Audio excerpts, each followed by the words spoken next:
বন্ধ না তুললে কোনো আলোচনা নয়, অবস্থানে অনড় রাজ্য সরকার। চলছে লাগাতার গ্রেফতারি। এবার দার্জিলিং মহকুমায় বন্ধ করে দেওয়া হলো কেবল টিভি পরিষেবা, যা ঘিরে অশান্ত পাহাড়ে নতুন বিতর্ক।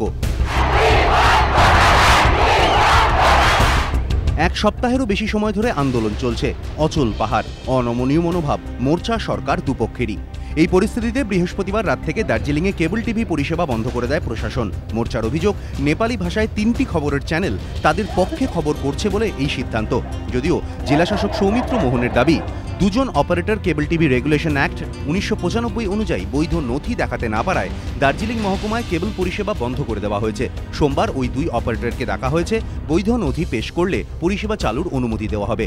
অন্যদিকে এই চাপানুতরের মধ্যেই পাহাড়ে গ্রেফতারি অব্যাহত। বৃহস্পতিবার রাতে কার্শিয়ংয়ের গাড়িধুরা থেকে পুরনো মামলায় গ্রেফতার মোর্চা নেতা সন্তোষ তামাং সহ 4 জন।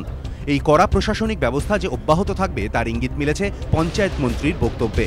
মোর্চার অভিযোগ, অগণতান্ত্রিক আচরণ করছে সরকার। সাঁড়াশি চাপে পড়ে আন্দোলনের ঝাঁঝ বাড়াতে মরিয়া মোর্চাও। এদিন কার্শিয়ংয়ের মিছিলে নামানো হয় শিশুদের। বন্ধের সপ্তম দিনেও পুরোপুরি স্তব্ধ পাহাড়ের স্বাভাবিক জনজীবন।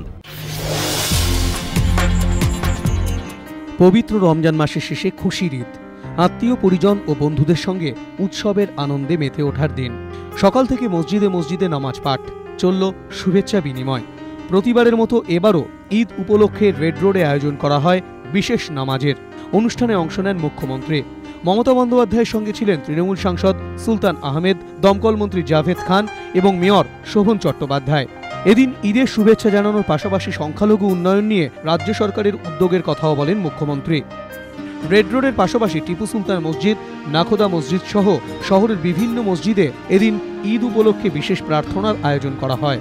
ঈদের উৎসবে মেতে ওঠে মুর্শিদাবাদও। বিভিন্ন মসজিদে নামাজ পড়েন বহু মানুষ। এদিকে ঈদ উপলক্ষে এদিন শহর জুড়ে কড়া নিরাপত্তা।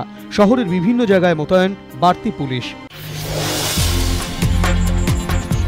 আমিনুল ইসলামের বাড়ি গিয়ে তাঁর পরিবারের সঙ্গে দেখা করলেন প্রদেশ কংগ্রেস সভাপতি প্রদীপ ভট্টাচার্য। ইতিমধ্যেই এই ঘটনায় সিবিআই তদন্ত দাবি করে কলকাতা হাইকোর্টে দ্বারস্থ হয়েছে আমিনুলের পরিবার। এবার সেই দাবির পাশে দাঁড়ালেন প্রদীপ ভট্টাচার্য। বললেন, সিআইডি তদন্তে খুশি নয় আমিনুলের পরিবার, তাই সুবিচার পেতে সিবিআই তদন্তই একমাত্র আশা। নিজেদের দুঃখের কথা রাষ্ট্রপতির কাছে পৌঁছে দিতে পেরেছে কান্তুনি। একইভাবে সুবিচার চেয়ে রাষ্ট্রপতির সঙ্গে দেখা করতে চায় আমিনুল ইসলামের পরিবারও। এদিন আমিনুলের পরিবারকে রাষ্ট্রপতির সঙ্গে সাক্ষাতের প্রয়োজনীয় ব্যবস্থা করে দেওয়ার আশ্বাস দিলেন প্রদেশ কংগ্রেস সভাপতি প্রদীপ ভট্টাচার্য। পাটুলির নাকতলা রোডের বাসিন্দা শর্মিলা ঘোষ বিজয়গড় কলেজের 2য় বর্ষের ছাত্রী। বৃহস্পতিবার বিকেলে বাড়ি থেকে তার ঝুলন্ত দেহ উদ্ধার হয়। পুলিশ সূত্রে খবর, 5 বছর ধরে শর্মিলার সঙ্গে কেন্দুয়া মেন রোডের বাসিন্দা বিদ্যুৎ দত্তর প্রেমের সম্পর্ক ছিল। তার বিয়ের কথাও পাকা হয়ে গিয়েছিল। পরিবারের অভিযোগ, কয়েকদিন আগে বিয়ের জন্য 5 লক্ষ টাকা পণ চান বিদ্যুৎ। পণের টাকা না দিলে বিয়ে করবেন না বলে জানিয়ে দেন তিনি। বৃহস্পতিবার এই নিয়ে বিদ্যুতের সঙ্গে শর্মিলার বচসাও হয়।